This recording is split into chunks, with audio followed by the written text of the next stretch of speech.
ममता बनर्जी के घमंड की तुलना रावण के अहंकार से की। बंगाल में भाजपा के 50% से अधिक वोट पाने का दावा। घुसपैठ रोकने के लिए 45 दिनों के भीतर सीमा पर तारबंदी का वादा। क्या ममता बनर्जी का किला इस बार वाकई ढहने वाला है? अमित शाह ने बंगाल की धरती से रावण का उदाहरण देकर आखिर कौन सा बड़ा सियासी संकेत दिया है? नमस्कार, मैं हूं अर्चित और आप देख रहे हैं समर इंडिया।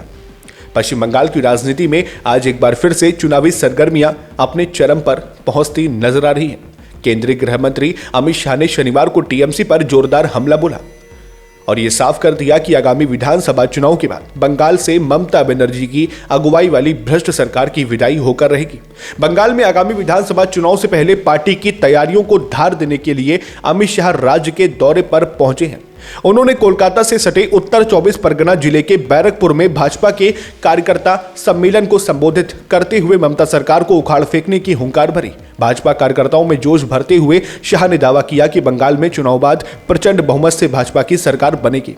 उन्होंने पार्टी कार्यकर्ताओं से आह्वान किया कि आज से काउंटिंग यानी मतगणना तक केवल और केवल भाजपा की जीत के लिए कमल के निशान पर खुद को समर्पित कर दें। बीएसएफ वाले मुद्दे पर भी शाह ने ममता सरकार को जमकर घेरा।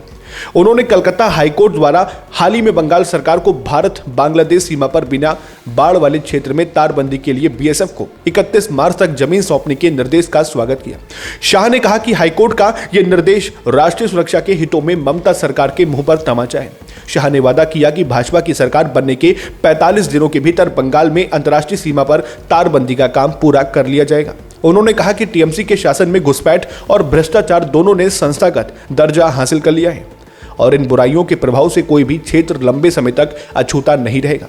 शाह ने कहा कि आगामी विधानसभा चुनाव बंगाल के लिए निर्णायक है। ममता बनर्जी पर सीधा हमला करते हुए अमित शाह ने कहा कि ममता बनर्जी मेरा मजाक उड़ा रही थी। ममता दीदी, जब प्रभु श्री राम ने राम सेतु बनाया तब रावण ऐसा ही मानता था कि इस प्रकार से मुझे कोई हरा सकता है क्या? मैं आपको बता दूं कि 2014 में हमें बंगाल में सिर्फ 2 लोकसभा सीट मिली थी। 2019 के लोकसभा चुनाव में 41% वोट और 18 सीटें मिली थी। 2024 के आम चुनाव में बंगाल में हमें 39% वोट मिला और 2021 के विधानसभा चुनाव में 38% वोट और 77 सीट लेकर शुवेंदु अधिकारी हमारे विपक्ष के नेता बने हुए हैं।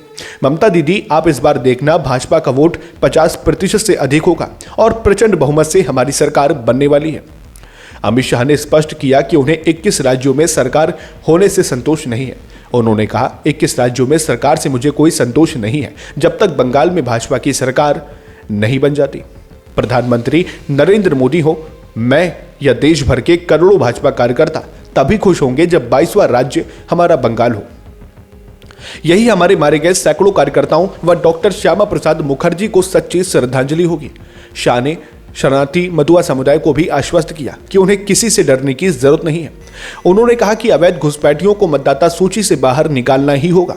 कोलकाता के आनंदपुर अग्निकांड को लेकर शाह ने मुख्यमंत्री से सवाल पूछा कि आखिर फैक्ट्री के मालिक को अब तक गिरफ्तार क्यों नहीं किया गया। उन्होंने कहा कि ममता के शासन में आज बंगाल की महिलाएं, मिट्टी और लोग तीनों असुरक्षित हैं। गृह मंत्री ने कार्यकर्ताओं से अपील की कि वे अब जनसंपर्क बढ़ाएं और बूथ स्तर पर संगठन को मजबूत करें, क्योंकि इस बार प्रदर्शन देखकर ही टिकट दिया जाएगा। फिलहाल आप क्या सोचते हैं? क्या इस बार पश्चिम बंगाल में कमल का फूल खिल पाएगा या नहीं? अपनी राय हमें नीचे कमेंट बॉक्स में साझा करें और ऐसी ही बेबाक जानकारियों को जानने के लिए हमारे समर इंडिया को सब्सक्राइब करें। फिर मिलते हैं एक और नए अपडेट के साथ। तब तक के लिए नमस्कार, जय हिंद, जय भारत।